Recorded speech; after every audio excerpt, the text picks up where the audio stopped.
আসসালামু আলাইকুম, শুভেচ্ছা সহ সকলকে স্বাগত জানাচ্ছি চ্যানেল আই সংবাদে। এখনকার আয়োজন নিয়ে আপনাদের সাথে আছি আমি ফাবলিহা বুশরা। শুরুতেই চলুন দেখে নিই ফ্রেশ আটা ময়দা সুজি সংবাদ শিরোনামগুলো। পৃথিবী বদলানোয় ভূমিকা রাখতে সব জাতিকে প্রধান উপদেষ্টার আহ্বান, ধ্বংসের আগেই সঠিক পথে আসতে হবে মন্তব্য। প্রধান উপদেষ্টা ও সিইসির বৈঠকের বিষয়গুলো জনগণের সামনে উত্থাপনে বিএনপির দাবি, বর্তমান প্রেক্ষাপটে স্থানীয় সরকার নির্বাচন আয়োজনের সুযোগ নেই মন্তব্য। সাবেক প্রধান নির্বাচন কমিশনার নুরুল হুদা দ্বিতীয় দফায় 4 দিনের রিমান্ডে, পাতানো নির্বাচনে জনগণকে ভোটাধিকার বঞ্চিতের অভিযোগ।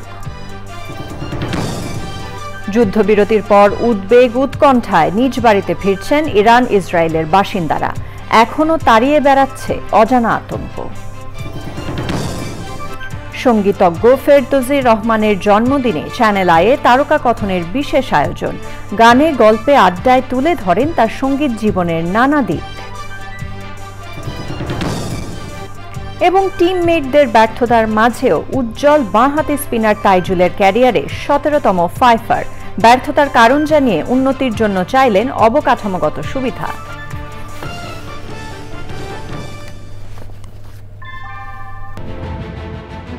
Primacy inbuilt. German technology, Bangladesh's first Thermex rod, Salam Steel Thermex. সংবাদ শিরোনামগুলো জানাচ্ছিলাম। এখনকার সংবাদ আয়োজন একই সঙ্গে চ্যানেল আইয়ের ইউটিউব চ্যানেল এবং চ্যানেল আইয়ের ওটিটি প্ল্যাটফর্ম আই স্ক্রিনে লাইভ স্ট্রিম হচ্ছে।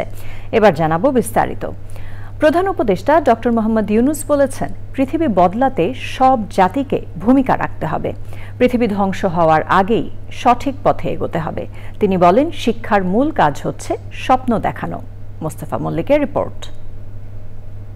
রাজধানীর অদূরে সাভারের জিরাবোতে সামাজিক কনভেনশন সেন্টারে দুদিনব্যাপী 15তম সোশ্যাল বিজনেস ডের অনুষ্ঠান উদ্বোধন করেন প্রধান উপদেষ্টা অধ্যাপক মোহাম্মদ ইউনুস।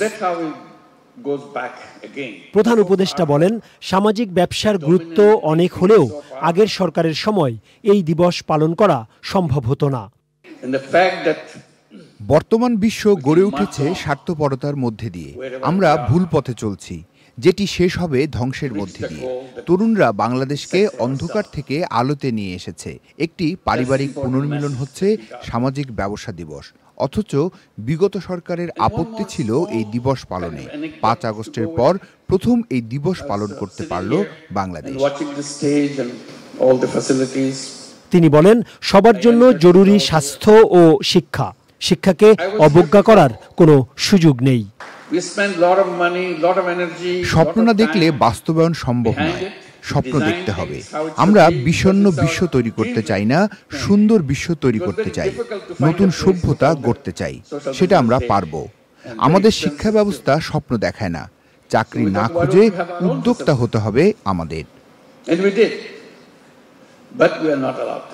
দুদিনের এই আয়োজনে অংশ নিয়েছে 180 জন বিদেশি সহ সহস্রাধিক অতিথি। Mostafa Mallik, Channel I, Dhaka. প্রহসন ও পাতানো নির্বাচনের মাধ্যমে জনগণকে ভোটাধিকার থেকে বঞ্চিত করার অভিযোগে রাজধানীর শেরেবাংলা নগর থানার মামলায় সাবেক প্রধান নির্বাচন কমিশনার KM নুরুল হুদাকে দ্বিতীয় দফায় 4 দিনের রিমান্ডে দেওয়া হয়েছে। ঢাকার চিফ মেট্রোপলিটন ম্যাজিস্ট্রেট আদালতের বিচারক আওলাদ হোসাইন মোহাম্মদ জুনায়েদ শুক্রবার এই আদেশ দেন। শহীদুল্লাহ রাজুর রিপোর্ট। প্রথম দফায় 4 দিনের রিমান্ড শেষে শুক্রবার বেলা 2:30টার দিকে কড়া পুলিশি পাহারায় আদালতে নেওয়া হয় সাবেক প্রধান নির্বাচন কমিশনার KM নুরুল হুদাকে। রাষ্ট্রদ্রোহ ও প্রহসনের নির্বাচনের অভিযোগের মামলায় পুনরায় 10 দিনের রিমান্ড চেয়ে আবেদন করে পুলিশ। আদালতকে রাষ্ট্রপক্ষের আইনজীবী জানান, সাবেক সিইসি নুরুল হুদা 2018 সালে অন্যায়ভাবে প্রভাব খাটিয়ে নির্বাচন পরিচালনা করে সরকারি অর্থ আত্মসাৎ করেছেন। মামলার অধিকতর তদন্তের স্বার্থে নুরুল হুদার আবারও রিমান্ড প্রার্থনা করে রাষ্ট্রপক্ষ। দিনের ভোট রাতে করেছেন, তার সঙ্গে তার কারা কারা জড়িত এবং সরকারের সঙ্গে তার কি ধরনের সমঝোতা এবং কিভাবে তিনি অর্থগুলো ব্যয় করেছেন এবং ডিসি এসপি সহ সকল রিটার্নিং অফিসার প্রিসাইডিং অফিসারের সঙ্গে এবং দাপ্তরিক কাজে কারা জড়িত ছিল, সচিব সহ বিভিন্ন নির্বাচন কমিশনের আরও যে বিষয়গুলো এখানে জড়িত আছে সেই জন্য তাকে আরও জিজ্ঞাসাবাদ করার প্রয়োজন। রিমান্ডের বিরোধিতা ও জামিন চেয়ে আদালতে আসামিপক্ষের আইনজীবীরা দাবি করেন, মামলায় রাষ্ট্রদ্রোহ সহ নতুন করে 3টি ধারা যুক্ত করা আইনসম্মত হয়নি। যে ধারাগুলো দিয়ে প্রথমে মামলা শুরু হয়েছিল সকল ধারাগুলো কিন্তু জামিনযোগ্য ধারা ছিল। মামলার তদন্তকারী কর্মকর্তা উনি আবার নতুন করে একটা ধারা সংযোজনের আবেদন দিলেন, কারণ ওই ধারাতে তো ওনাকে আটকায় রাখার আইনগত কোনো সুযোগ ছিল না বা এখনো নাই আমরা মনে করছি। গত 22শে জুন রাজধানীর উত্তরা থেকে তাকে গ্রেপ্তার করা হয়। পরের দিন 23শে জুন নুরুল হুদাকে আদালতে হাজির করে police. Shahidullah Raju, channel I, Dhaka. সাবেক 2 প্রধান নির্বাচন কমিশনারকে গ্রেফতার ও হেনস্থার ঘটনা বর্তমান কমিশনকে চাপে ফেলবে বলে মনে করেন নির্বাচন ও রাজনীতি বিশ্লেষকরা। এ কারণে ভবিষ্যতে অনেকে নির্বাচন কমিশনে দায়িত্ব পালনে অনীহা প্রকাশ করতে পারেন এমন আশঙ্কা তাদের। তবে জাতীয় ঐকমত্য কমিশনের সদস্য বদিউল আলম মজুমদার বলেছেন, এমন ঘটনা বার্তা দেবে অনিয়ম করলে শাস্তি পেতে হবে। নাজিব বেগের রিপোর্ট। আওয়ামী লীগ সরকারের পতনের পর থেকেই বিতর্কিত নির্বাচনের অভিযোগে বিগত 3 কমিশনের সংশ্লিষ্টদের বিচারের দাবি ওঠে বিভিন্ন মহল থেকে।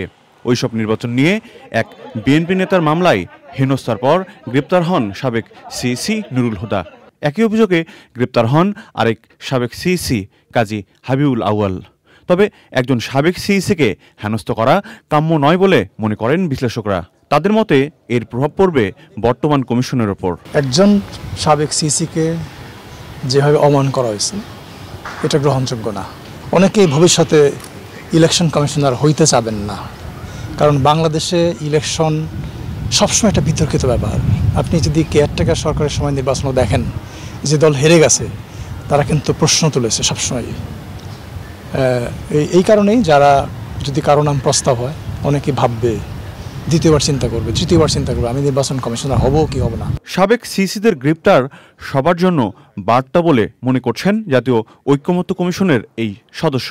যে কেউ যদি অন্যায় করে, তারা যদি কারচুপি নির্বাচনের সাথে যুক্ত থাকে, তারা যদি জনগণের ভোটাধিকার হরণ করার ব্যাপারে তাদের যদি ভূমিকা থাকে, তাহলে তাদেরকেও এইরকম বিচারের আওতায় আসার সম্ভাবনা থেকে যায়।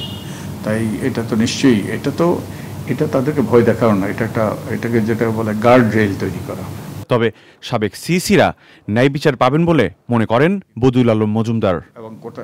নাজিব বেগ, চ্যানেল আই, ঢাকা। প্রধান উপদেষ্টা ও সিইসির বৈঠকের বিষয়গুলো জনগণের সামনে উত্থাপনের দাবি জানিয়েছেন বিএনপির স্থায়ী কমিটির সদস্য সালাউদ্দিন আহমেদ। দেশের বর্তমান প্রেক্ষাপটে আগে স্থানীয় সরকার নির্বাচন আয়োজনের সুযোগ নেই বলেও জানান তিনি। মইনুল হাসানের রিপোর্ট। শুক্রবার গুলশানে তার বাসায় সমসাময়িক বিষয় নিয়ে সাংবাদিকদের সাথে মতবিনিময় করেন বিএনপির স্থায়ী কমিটির সদস্য সালাউদ্দিন আহমেদ। প্রধান উপদেষ্টার সাথে সিইসির বৈঠকের বিষয়বস্তু জাতির কাছে তুলে ধরার দাবি জানান তিনি। সবাই এখন আমরা ধারণা করে নিচ্ছি মাননীয় প্রধান উপদেষ্টা হয়তো তার মেসেজটি প্রধান নির্বাচন কমিশনারকে জানিয়েছেন ফেব্রুয়ারি 2026-এর প্রথমার্ধে রমজান শুরু হওয়ার আগের সপ্তাহে নির্বাচন অনুষ্ঠানের জন্য প্রস্তুতি গ্রহণের বিষয়ে। এটা আমাদের ধারণা, আমরা জানি না সত্যি সত্যি এটা কমিউনিকেট করেছেন কিনা, এই পরামর্শ দিয়েছেন কিনা বা ইনস্ট্রাকশন দিয়েছেন কিনা। যদি উভয় পক্ষ থেকে বিষয়টি পরিষ্কার করা হয় জাতির সামনে, তাহলে আমরা আশ্বস্ত হব। জাতীয় নির্বাচন সংক্রান্ত সব প্রস্তুতি সেপ্টেম্বরের মধ্যে শেষ করা সম্ভব বলেও জানান তিনি। বলেন, জামায়াত ইসলামী স্থানীয় নির্বাচন আগে চাইলেও বেশিরভাগ দলই জাতীয় নির্বাচন আগে চায়। আমরা জাতীয় সংসদের নির্বাচনের জন্যই এতদিন সংগ্রাম করেছি, ভোটাধিকার প্রয়োগের জন্য এতদিন সংগ্রাম করেছি। আমরা তত্ত্বাবধায়ক সরকারের অধীনে একটি সুষ্ঠু, নিরপেক্ষ, অবাধ নির্বাচনের জন্য সংগ্রাম করেছি। স্থানীয় সরকার নির্বাচনের জন্য আমরা গণ অভ্যুত্থান করি নাই। তো জাতির আকাঙ্ক্ষা অনুযায়ী, প্রত্যাশা অনুযায়ী একটি সুষ্ঠু, অবাধ ও নিরপেক্ষ জাতীয় সংসদ নির্বাচন অনুষ্ঠান করাই এখন নির্বাচন কমিশনের প্রধান কাজ এবং মাননীয় প্রধান উপদেষ্টার এই সরকারের প্রধান কাজ। অন্তর্বর্তী সরকার নির্বাচনে নিরপেক্ষ ভূমিকা পালন করবে বলে আশা প্রকাশ করেন তিনি। Monil Hasan, Channel I, Dhaka. প্রিয় দর্শক, এবার ইরান ইসরায়েল পরিস্থিতির খবর।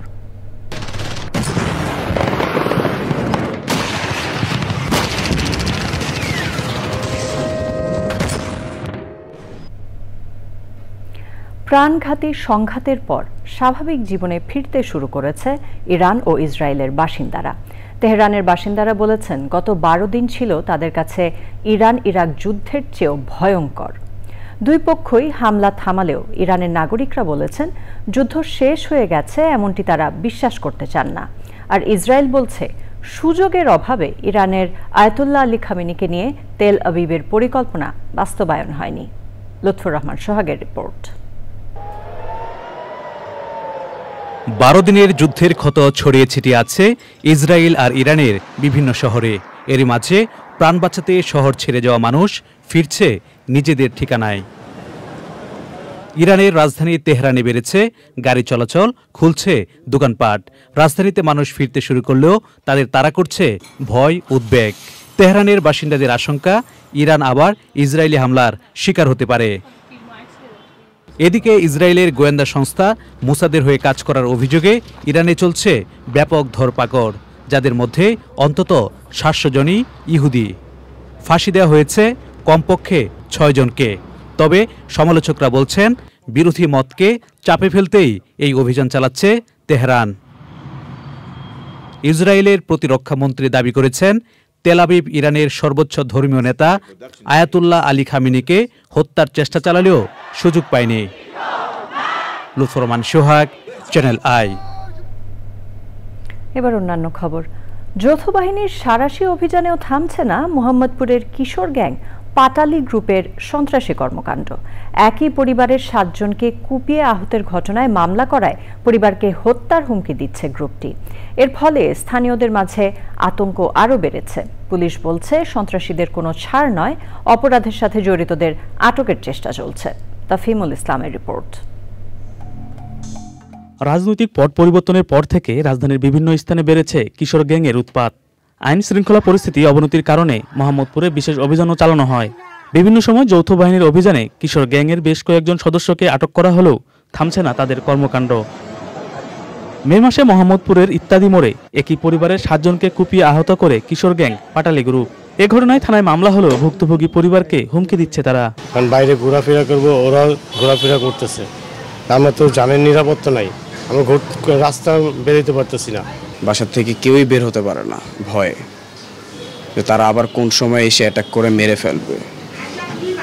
তো এটা হচ্ছে মূলত কথা। তাদের যদি অ্যারেস্ট করা হতো তাহলে স্বস্তি পেতাম। এখন রাস্তা সন্ধ্যার পরে মনে করেন রাস্তা বের হলে তো মনে করেন একটু ভয়ের মধ্যে থাকি যে কখন কি ঘটে। পাটালি গ্রুপের সদস্যরা প্রকাশ্যে ঘুরে বেড়ানোয় আতঙ্ক বাড়ছে স্থানীয়দের মাঝে। ছিল না আমাদের এখানে খুবই ভালো ছিল, আমরা সবাই মিলেমিশে চলতাম, কিন্তু এখন ইদানিং একটা আতঙ্কে সবাই আমরা আছি। আগে নিরাপত্তা ছিল, কিন্তু ইদানিং নিরাপত্তা বোধ করি না। আগে আমরা ফজর নামাজ পড়তে গেছি, মনে করেন কোনো ভয়ভীতি ছিল না। এখন ফজর নামাজ পড়তে গেলেও নিজের ভিতরে একটা আতঙ্ক কাজ করে। মোহাম্মদপুর এলাকায় কোনো কিশোর গ্যাং থাকতে দেওয়া হবে না জানিয়ে পুলিশ বলছে স্বল্প জনবল নিয়ে কিছুটা বেগ পেতে হলেও অভিযুক্তদের গ্রেপ্তারের চেষ্টা চলছে।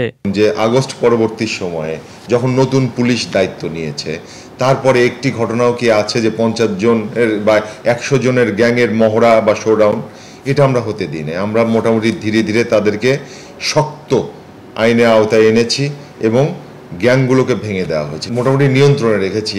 একেবারে নির্মূল হতে বেশ কিছুটা সময় লাগে। স্থানীয়রা বলছে সন্ত্রাসী ও কিশোর গ্যাংয়ের বিরুদ্ধে কঠোর ব্যবস্থা না নিলে মোহাম্মদপুর অপরাধীদের আখড়ায় পরিণত হবে। তাফিমুল ইসলাম, চ্যানেল আই, ঢাকা। শনিবারের সমাবেশ থেকে দেশ গঠনে আগামীর বাংলাদেশ কিভাবে বিনির্মিত হবে তার মেসেজ দেয়া হবে বলে জানিয়েছেন ইসলামী আন্দোলন বাংলাদেশের সিনিয়র নায়েবে আমির মুফতি ফয়জুল করিম। শুক্রবার বিকেলে রাজধানীর সোহরাওয়ার্দী উদ্যানে সমাবেশ স্থল পরিদর্শন শেষে সাংবাদিকদের কথা বলেন তিনি। বলেন, শনিবারের সমাবেশের মাধ্যমে একটি নতুন বাংলাদেশ সূচিত হবে। সমাবেশকে ঘিরে ইসলাম, দেশ ও মানবতার পক্ষের শক্তি উৎসাহিত হয়েছে। সংখ্যানুপাতিক পদ্ধতিতে নির্বাচনে যেসব রাজনৈতিক দল বিশ্বাস করে তাদেরকে সমাবেশে আসার দাওয়াত দেওয়া হয়েছে বলে জানান তিনি।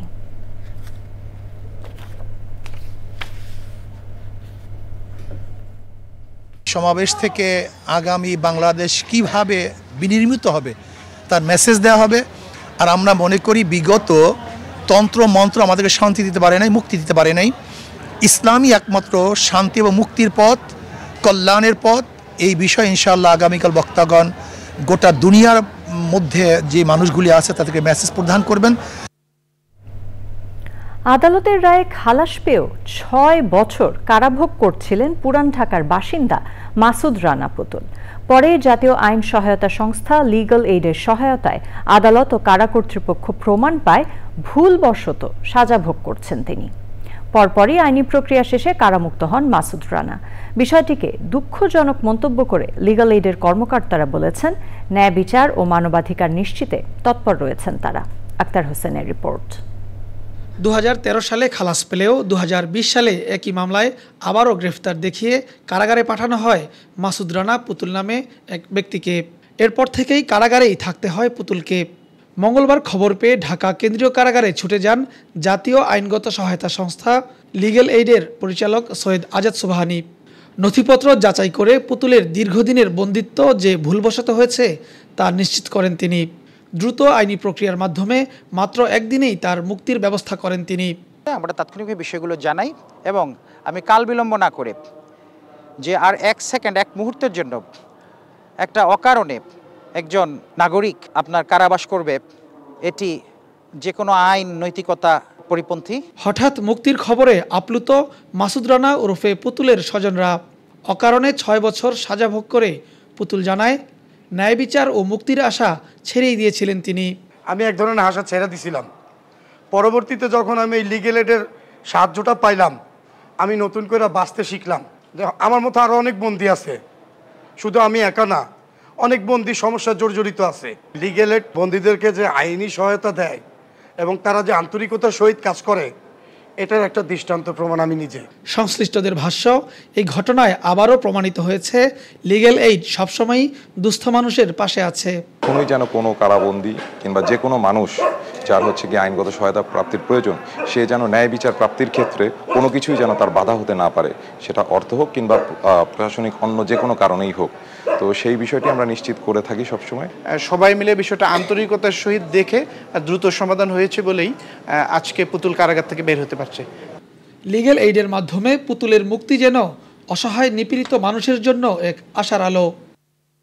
Akter Hossain, Channel I, Dhaka. কিংবদন্তি সঙ্গীত শিল্পী ফেরদৌসী রহমানের জন্মদিন উপলক্ষে চ্যানেল আইতে অনুষ্ঠিত হল তারকা কথনের বিশেষ আয়োজন, যেখানে গানে গল্পে আড্ডায় গুণী শিল্পী তুলে ধরেছেন তার দীর্ঘ সঙ্গীত জীবনের নানা দিক। বিশেষ তারকা কথন অনুষ্ঠানটি চ্যানেল আইয়ের পর্দায় প্রচারিত হবে 28 জুন দুপুর 12:10 সুলতান আহিমুর রিপোর্ট। সুরের মায়ায় প্রজন্ম থেকে প্রজন্মকে যিনি বেঁধেছেন সঙ্গীতের মূর্ছনায়, তিনি ফেরদৌসী রহমান। জন্মদিনে ফুলের শুভেচ্ছায় তাকে বরণ করে নিল চ্যানেল আই। অনুষ্ঠিত হল চ্যানেল আইয়ের তারকা কথন অনুষ্ঠানের বিশেষ আয়োজন। বাংলাদেশ টেলিভিশনের ছোটদের গান শেখার অনুষ্ঠান এসো গান শিখি এখনও সঙ্গীত প্রেমীদের মনে খালামণি হয়ে রাজত্ব করছেন ফেরদৌসী রহমান।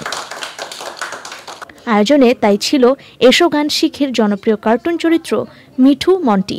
তার কাছে গান শেখার গল্প তুলে ধরেন এই প্রজন্মের সঙ্গীত শিল্পী কণা।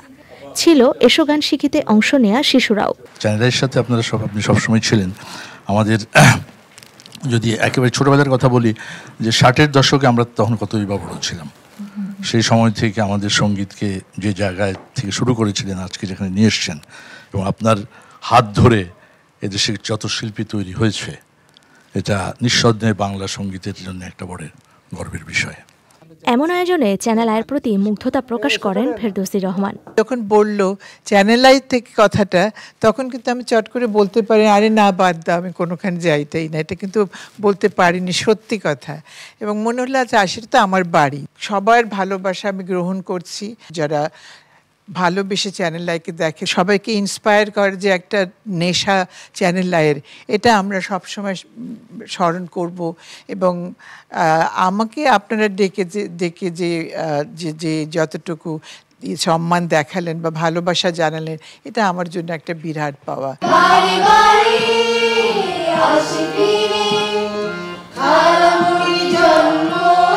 নিজ গুণ ও কর্মে ফেরদৌসী রহমান বেঁচে থাকবেন প্রজন্ম থেকে প্রজন্মে, এমনটাই প্রত্যাশা আয়োজকদের। Sultana Himu, Channel I, Dhaka. এবার অন্যান্য খবর।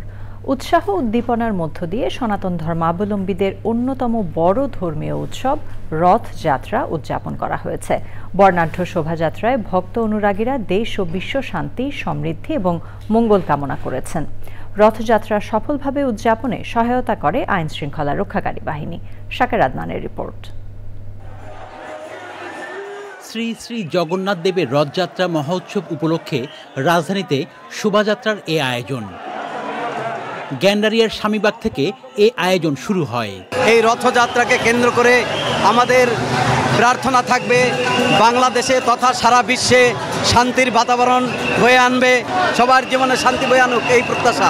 জগন্নাথ দেবের এই কৃপায় সমস্ত দেশবাসী শান্তি বয়ে আসুক, এটাই আমাদের জগন্নাথের প্রার্থনা এবং দেশবাসীর জন্য এই প্রার্থনা। সুখ, শান্তি আর সবাইকে একসঙ্গে নিয়ে থাকার প্রত্যয় ব্যক্ত করেন ভক্ত অনুরাগীরা। এই যাতে সবাই সুন্দরভাবে থাকতে পারে, অসাম্প্রদায়িক বাংলাদেশ চাই আজকের এই দিনে। ভগবান জগন্নাথ দেব 15 দিন যাবৎ দীর্ঘ সে বিশ্রামে ছিল, সে আজকে আসছে তার মাসি বাড়ি যাওয়ার উদ্দেশ্যে।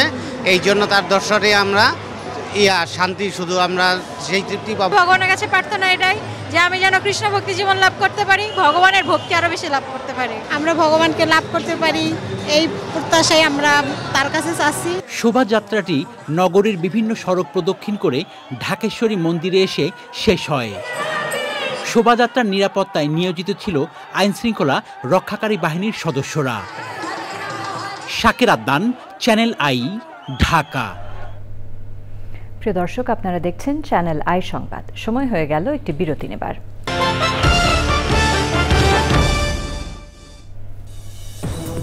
বিরতির পর সাথে থাকার জন্য ধন্যবাদ সবাইকে।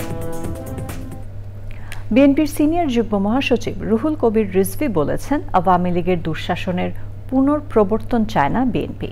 সরকারি দপ্তরে দলের নাম ভাঙিয়ে বিশৃঙ্খলা করলে কঠোর ব্যবস্থা নেওয়া হবে বলে হুঁশিয়ারি দিয়েছেন তিনি। দলের আন্তর্জাতিক বিষয়ক সম্পাদক নাসির উদ্দিন আহমেদ অসীম বলেছেন, গণতন্ত্র রক্ষায় প্রয়োজন জনগণের ভোটাধিকার। মইনুল হাসানের রিপোর্ট। রাজধানীর নয়াপল্টনে বাংলাদেশ পূজা উদযাপন ফ্রন্ট ঢাকা মহানগর আয়োজিত রথযাত্রা উপলক্ষে আলোচনা সভা। অনুষ্ঠানে বিএনপির সিনিয়র যুগ্ম মহাসচিব রুহুল কবির রিজভী বলেন, উদ্দেশ্য প্রণোদিতভাবে একটি সুবিধাবাদী চক্র বিএনপির নাম ভাঙিয়ে নানা অপকর্ম করছে। অনেকে নাম ভাঙিয়ে অনেক কিছু করছে। এই যে আমরা শুনেছি ইনকাম ট্যাক্স অফিস এবং ইনকাম ট্যাক্স, এইখানে একজন ব্যক্তি বিএনপির নাম ভাঙিয়ে আন্দোলন করছেন, আজকে চেয়ারম্যানকে সরাবেন, কালকে এই করবেন। এটা কেন? তাকে কে দায়িত্ব দিবে? আমি তো সিনিয়র যুগ্ম মহাসচিব, আমি তো জানি না। আপনি নিজেই বিএনপির নাম ভাঙিয়ে আপনি আন্দোলন শুরু করে দিলেন একটা অফিসে। সেখানে তো আমাদের আরো অনেক বিএনপির নেতৃবৃন্দ আছেন, তারা তো জানে না। বিভিন্ন ক্ষেত্রে বিভিন্ন ডিপার্টমেন্টে এই ধরনের একটা সুবিধাবাদী গোষ্ঠী, একটা চক্র, তারা নানাভাবে বিভ্রান্ত করার চেষ্টা করছে। এই ব্যাপারে সবাইকে সতর্ক থাকতে হবে।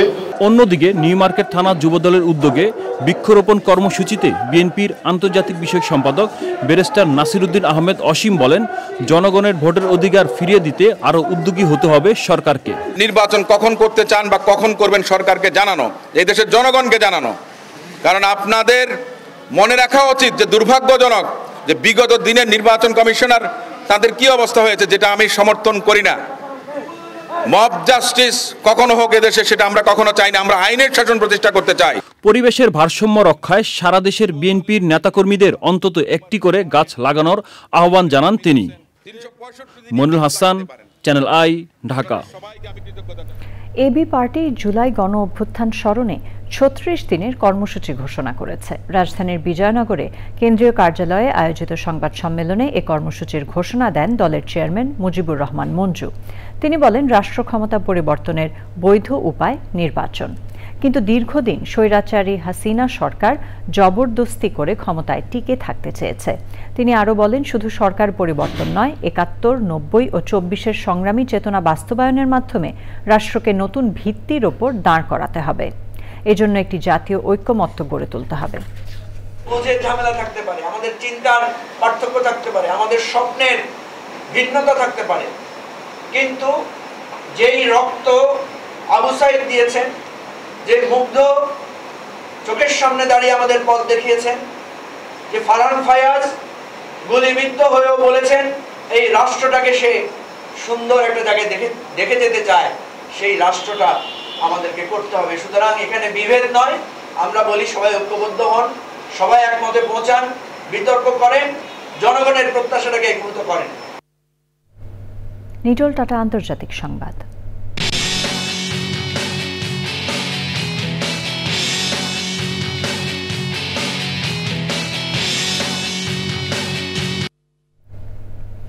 গাজায় ইসরায়েলি হামলায় কমপক্ষে ৭২ জন নিহত হয়েছে। গাজার দক্ষিণাঞ্চলে একটি শরণার্থী শিবিরে ইসরায়েলি সৈন্যদের বোমা হামলায় এক ফিলিস্তিনি চিকিৎসক সহ ২ জন নিহত হয়েছেন। গাজার স্বাস্থ্য মন্ত্রণালয় এ তথ্য জানিয়েছে। গাজার সরকারি সংবাদ মাধ্যম বলেছে, গত কয়েক সপ্তাহে ত্রাণের জন্য অপেক্ষমান ফিলিস্তিনিদের ওপর ইসরায়েলি বাহিনীর হামলায় অন্তত ৫৪৯ জন প্রাণ হারিয়েছে। এছাড়া পশ্চিম তীরের নাবলুসে ইসরায়েলি বসতি স্থাপনাকারীদের সাথে ফিলিস্তিনিদের সংঘর্ষ হয়েছে। আইস্ক্রিন সাংস্কৃতিক সংবাদ।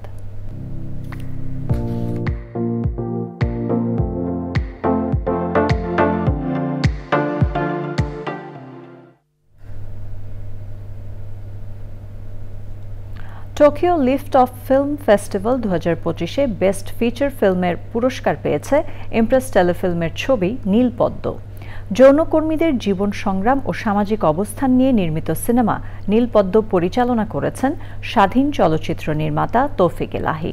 সিনেমাটিতে নীলা চরিত্রে অভিনয় করেছেন অভিনেত্রী রুনা খান। সিনেমাটির বিভিন্ন চরিত্রে আরও অভিনয় করেছেন রোকেয়া প্রাচী, শাহেদ আলী, রাশেদ মামুন অপু ও সুজাত শিমুল। চিত্রগ্রাহক ছিলেন নাহিয়ান বেলাল। পরিচালনার পাশাপাশি নীলপদ্ম প্রযোজনাও করেছেন তৌফিক এলাহি। ছবিটি ওটিটি প্ল্যাটফর্ম আইস্ক্রিনে প্রদর্শিত হচ্ছে। বর্ষা নিয়ে এইচএসবিসির সঙ্গীত আয়োজন আবার এসেছে আশার অনুষ্ঠিত হয়েছে। অনুষ্ঠানে বর্ষার গানে অংশ নেন শিল্পী অদিতি মহসিন, আবৃত্তি করেছেন জয়ন্ত চট্টোপাধ্যায়। সন্ধ্যায় ঢাকার বনানীর একটি হোটেলে অনুষ্ঠিত হয় আবার এসেছে আশার।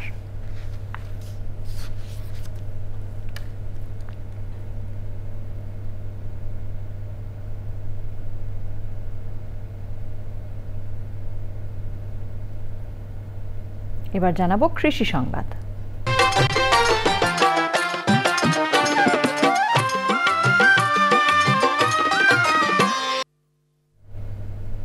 কোরবানির চামড়ার দাম নিয়ে অস্থিরতা এখনও কাটেনি দেশের দক্ষিণ পশ্চিমাঞ্চলের সবচেয়ে বড় মোকাম যশোর রাজারহাট বাজারে। ঈদ পরবর্তী পরপর ৩টি হাটে কাঙ্ক্ষিত ক্রেতা না পেয়ে চামড়া নিয়ে বিপাকে পড়েছেন প্রান্তিক ব্যবসায়ীরা। যশোর থেকে আকরামুজ্জামানের রিপোর্ট। দেশের দক্ষিণ পশ্চিমাঞ্চলের সর্ববৃহৎ চামড়ার মোকাম যশোরের রাজারহাট। প্রতি বছর কুরবানির ঈদ পরবর্তী হাটগুলোতে বিপুল সংখ্যক চামড়া সরবরাহের পাশাপাশি ক্রেতাদের উপস্থিতি থাকলেও এবছর চামড়ার বেচাকেনা নেই বললেই চলে। গত শনিবার ছিল ঈদ পরবর্তী তৃতীয় হাট। এদিন মোকামে প্রায় ৩০,০০০ পিস চামড়া উঠলেও কাঙ্ক্ষিত ক্রেতার দেখা মেলেনি। এখানে যারা মাল আনছে দাম বেশি যাচ্ছে, কিন্তু আমরা যখন এই মাল ঢাকার পার্টিদের কাছে বিক্রি করতে যাচ্ছি, সেই আমাদের কাঙ্ক্ষিত দামের থেকে অনেক কম দাম তারা নির্ধারণ করে আমাদেরকে দিচ্ছে। সরকার যদি সেভাবে ট্যানারি মালিকদের চাপ সৃষ্টি করে যে না এই লবণযুক্ত চামড়া আমি যে দাম নির্ধারণ করেছি সেই দামে তোমরা কেন, তাহলে মানুষ কিছুটা পয়সা পাবে। আড়তদাররা বলছেন এখনও বাইরে থেকে আশানুরূপ ব্যবসায়ীরা মোকামে আসেননি। প্রথমে একটা রেট দিছিল যে ১৩০০ টাকা আর ১১০০ টাকা, সেই রকম রেটে কম বেশি কিনেছি, কিনি, এখন সেই চামড়া সেই 1300 টাকা চামড়া এখন 700-800 টাকা। এখন সরকারের পক্ষ থেকে এই চামড়াটা নেয়ার জন্য কোনো প্রকার কোনো ব্যক্তি বা কোনো প্রশাসন অথবা কোনো দায়িত্বশীল ব্যক্তি সরকার কাউকে প্রতিষ্ঠানে পাঠাচ্ছে না। ঢাকা সহ আশপাশের জেলা থেকে পাইকারি ব্যবসায়ীরা না আসা পর্যন্ত পরিস্থিতির পরিবর্তন হবে না বলে মনে করছেন হাটের ইজারাদাররা। ট্যানারি মালিকরা টাকা ছাড় করাচ্ছেন না এবং তারা নিজেরাও বিভিন্ন মোকাম যেগুলো আছে বাংলাদেশের সবচেয়ে বড় বড় মোকাম, যেরকম রাজারহাটের মোকামটাই, এই মোকামগুলোতে তারা এখনও বিমুখ, তারা এখনও হাটগুলোতে আসেনি বা তারা চামড়া ক্রয় করেনি। যশোরের রাজারহাট চামড়ার মোকাম খুলনা বিভাগের সবচেয়ে বড় এবং ঢাকার পর দেশের দ্বিতীয় বৃহত্তম। খুলনা বিভাগের 10টি জেলার পাশাপাশি ফরিদপুর, রাজশাহী, পাবনা, নাটোর ও ঢাকার বড় ব্যবসায়ীরাও এখানে চামড়া বেচা কেনা করেন। যশোর থেকে আকরামুজ্জামান, চ্যানেল আই। এবার রয়েছে প্রকৃতি সংবাদ।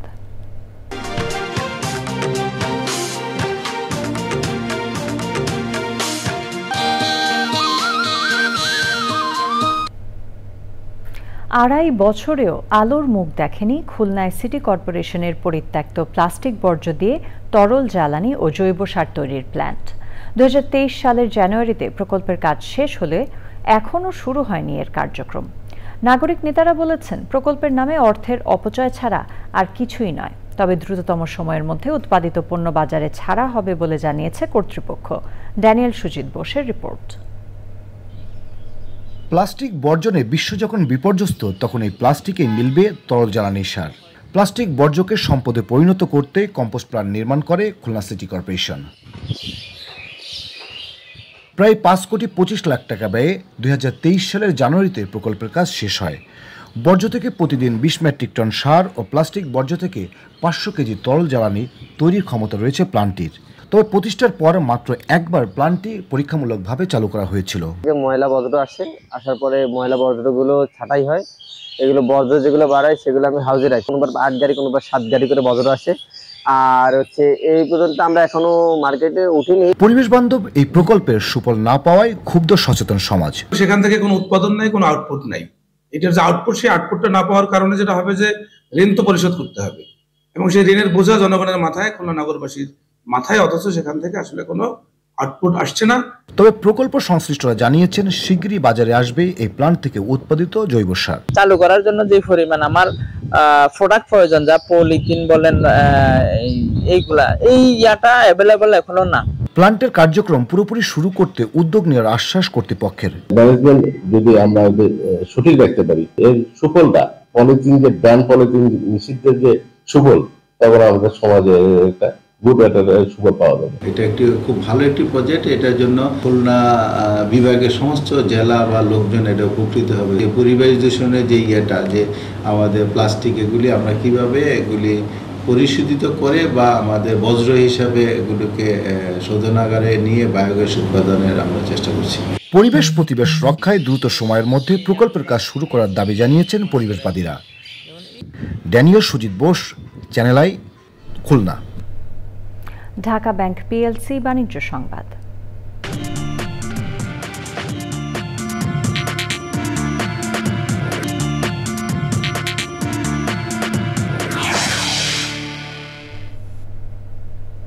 দিনাজপুর হাজী মোহাম্মদ দানেশ বিজ্ঞান ও প্রযুক্তি বিশ্ববিদ্যালয়ে শুরু হয়েছে metal present Asia Pacific directors meeting 2025। International association of students in agriculture and related sciences আয়োজিত সম্মেলনে 8টি দেশের প্রতিনিধিরা ছাড়াও দেশের 16টি বিশ্ববিদ্যালয়ের শিক্ষার্থী ও সংশ্লিষ্টরা অংশ নিচ্ছেন।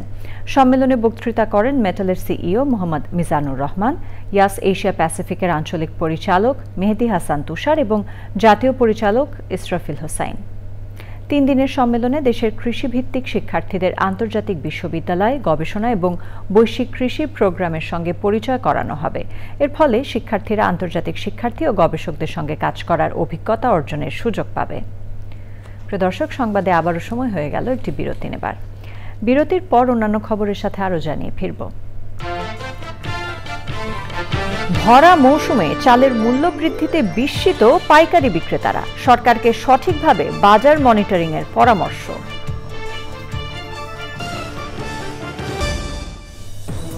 বিরতির পর সাথে থাকার জন্য ধন্যবাদ সবাইকে। ভরা মৌসুমে চালের দাম বৃদ্ধিতে বিস্মিত এবং বিরক্ত খোদ পাইকারি বিক্রেতারা। আড়তদাররা জানালেন, মান এবং জাত ভেদে চালের দাম কেজিতে 2 থেকে 10 টাকা পর্যন্ত বেড়েছে। ঈদুল আজহার পর দাম চড়া সোনালী জাতের মুরগির, সবজির বাজারও চড়া। তবে আলু, ডাল, তেল, পেঁয়াজ সহ মুদি দোকানের নিত্যপণ্যের দাম একই রকম রয়েছে। সরকারকে সঠিকভাবে বাজার মনিটরিংয়ের আহ্বান জানিয়েছেন ভোক্তারা। টেক্সাসের অস্টিনে গ্লোবাল ভিলেজ অস্টিন বইমেলা অনুষ্ঠিত হয়েছে। মেলায় প্রধান অতিথি ছিলেন লেখক সাদাত হোসাইন। গত শতাব্দীর শ্রেষ্ঠ বইগুলোর সঙ্গে মেলায় উন্মোচন করা হয় নতুন নতুন বই। ছিল শিশুদের চিত্রাঙ্কন প্রতিযোগিতা, গান, গল্প, আড্ডা, সব মিলিয়ে লেখক, প্রকাশক ও বইপ্রেমীদের মিলন মেলায় পরিণত হয় মেলা প্রাঙ্গণ। মেলার মূল আয়োজক কালের চিঠির সম্পাদক বিমল সরকার। মেলায় গ্লোবাল ভিলেজ সাহিত্য পদক 2025 তুলে দেয়া হয় সাদাত হোসাইনের হাতে।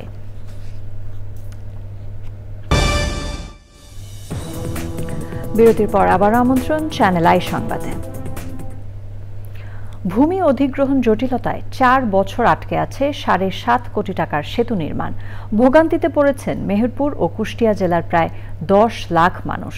জমির মালিকের অভিযোগ, এলজিইডি থেকে শুধু আশ্বাস দেয়া হচ্ছে, নেওয়া হচ্ছে না জমি। মেহেরপুর প্রতিনিধি গোলাম মোস্তফার রিপোর্ট। ব্রিজটি ব্যবহারের জন্য দৌলতপুর উপজেলার পাশে সংযোগ সড়ক তৈরি করা হলেও জমি অধিগ্রহণ জটিলতায় সেতু নির্মাণের প্রায় 4 বছর পরেও গাংনী অংশের সংযোগ সড়ক তৈরি হয়নি। সেতুটি ব্যবহার করতে পারছে না 2 উপজেলার কয়েক লাখ মানুষ। মাত্র 150 ফুটের রাস্তা না থাকায় 5 কিলোমিটার পথ ঘুরে যাতায়াত করতে হচ্ছে গাংনী ও দৌলতপুর উপজেলার বাসিন্দাদের। রাস্তা খুব কষ্ট, ব্যবসা বাণিজ্য ছেলেপিলি করায় যেতে পারে না, চলাফেরা করতে পারে না, কত কষ্ট। বৃষ্টি হলে আর এই রাস্তায় নামাও যায় না, উঠানো তো অসম্ভব। 5-7 বছর রাস্তা পড়ে আছে, 10-15 কিলোমিটার রাস্তা গাড়ি ঘুরে যেতে হয়, ঘুরে যেতে আমাদের কষ্ট হয়। জমিদাতারা জানান, একাধিকবার উপজেলা ও জেলা পর্যায়ে গিয়েও সমস্যার সমাধান করা যায়নি। আমরা কাগজ নিয়ে যাচ্ছি, মেহেরপুর জমা দিতে, চেক করছে, দেখছে, দিতে, দিচ্ছি, হবে এইভাবে চলছে আমাদের, অথচ কাজ পুরোটাই আগাইছে না। সংশ্লিষ্টরা বলছেন, বৃষ্টির গাংনী অংশে জমি জটিলতায় কাজ সম্পন্ন করা সম্ভব হয়নি। যখন জটিলতা বৃষ্টির রাস্তা নির্মাণে চলে আসে, তখন আমরা জমি অধিগ্রহণের দিকে যাই, কিন্তু জমি অধিগ্রহণের ক্ষেত্রে সংশ্লিষ্ট মন্ত্রণালয় থেকে যে অর্থটা ছাড় করা হয়, সেটি আমরা নির্ধারিত সময়ের ভিতরে পাইনি। এজন্য জমি অধিগ্রহণও হয়নি এবং রাস্তাটি নির্মাণ করা সম্ভব হয়নি। 2020 সালের জুলাই মাসে ব্রিজের কাজ শুরু হয়ে 2021 সালের শেষের দিকে শেষ হয়। শুধুমাত্র সংযোগ সড়কটি না থাকায় ব্রিজটি চালু হয়নি। মেহেরপুর থেকে গোলাম মোস্তফা, চ্যানেল আই। বাংলাদেশি শিক্ষার্থীদের জন্য অস্ট্রেলিয়ায় মানসম্মত উচ্চশিক্ষা ও কাজের সুযোগ তুলে ধরতে রাজধানীতে অস্ট্রেলিয়ান এডুকেশন এক্সপো হয়েছে।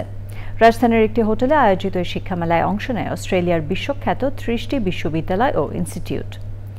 বিশ্ববিদ্যালয়ের প্রতিনিধিরা স্কলারশিপ, স্টুডেন্ট ভিসা প্রাপ্তি, অ্যাডমিশন এবং শিক্ষার্থীদের খণ্ডকালীন চাকরির বিষয় তুলে ধরেন। এডুকেশন কনসালটেন্সি প্রতিষ্ঠান এক্সিকিউটিভ স্টাডি অ্যাব্রড আয়োজিত এক্সপো উদ্বোধন করেন প্রতিষ্ঠানের প্রধান নির্বাহী মোহাম্মদ রাব্বানী হোসাইন। সে সময় ছিলেন প্রতিষ্ঠানটির পরিচালক সাজ্জাদুর রহমান, মহাব্যবস্থাপক ফারহানা নাজরিন এবং অন্যরা। চট্টগ্রামের রাউজানে নোয়াপাড়ায় জসিমউদ্দিন সড়কের উদ্বোধন করা হয়েছে। স্থানীয় কমলার দিঘি থেকে কচুখাইন পর্যন্ত প্রায় 3.5 কিলোমিটার দীর্ঘ এই আরসিসি সড়কের উদ্বোধন করেন বিএনপির কেন্দ্রীয় কমিটির ভাইস চেয়ারম্যান ও সাবেক সংসদ সদস্য গিয়াসউদ্দিন কাদের চৌধুরী। গিয়াসউদ্দিন কাদের চৌধুরী দেশের উন্নয়নে বিত্তবানদের এগিয়ে আসার আহ্বান জানিয়েছেন।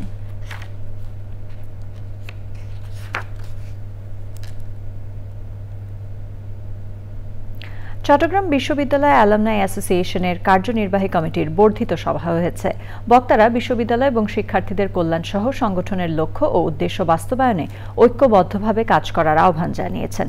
তারা বন্ধুত্ব ও সহযোগিতার মাধ্যমে অ্যালামনাই অ্যাসোসিয়েশনকে এগিয়ে নেয়ার তাগিদ দেন।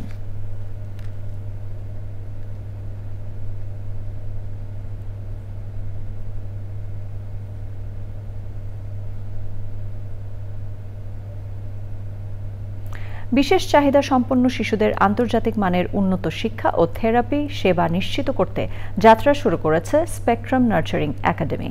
এ উপলক্ষে রাজধানীর আফতাবনগরে এর উদ্বোধন করেন জাতীয় প্যারা অলিম্পিকের সাধারণ সম্পাদক ডক্টর মারুফ হোসেন মৃদুল। একাডেমির চেয়ারম্যান রাশেদ খানের সভাপতিত্বে অনুষ্ঠানে বিশেষ অতিথি ছিলেন ঢাকা বিশ্ববিদ্যালয়ের সহযোগী অধ্যাপক মুস্তাক ইবনে আইয়ুব।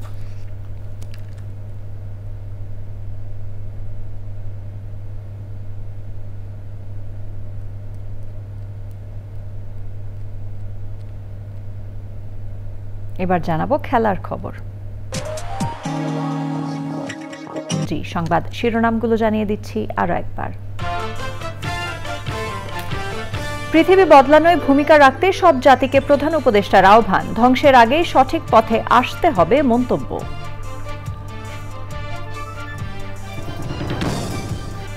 প্রধান উপদেষ্টা ও সিইসির বৈঠকের বিষয়গুলো জনগণের সামনে উত্থাপনে বিএনপির দাবি, বর্তমান প্রেক্ষাপটে স্থানীয় সরকার নির্বাচন আয়োজনের সুযোগ নেই মন্তব্য। সাবেক প্রধান নির্বাচন কমিশনার নুরুল হুদা দ্বিতীয় দফায় 4 দিনের রিমান্ডে, পাতানো নির্বাচনে জনগণকে ভোটাধিকার বঞ্চিতের অভিযোগ।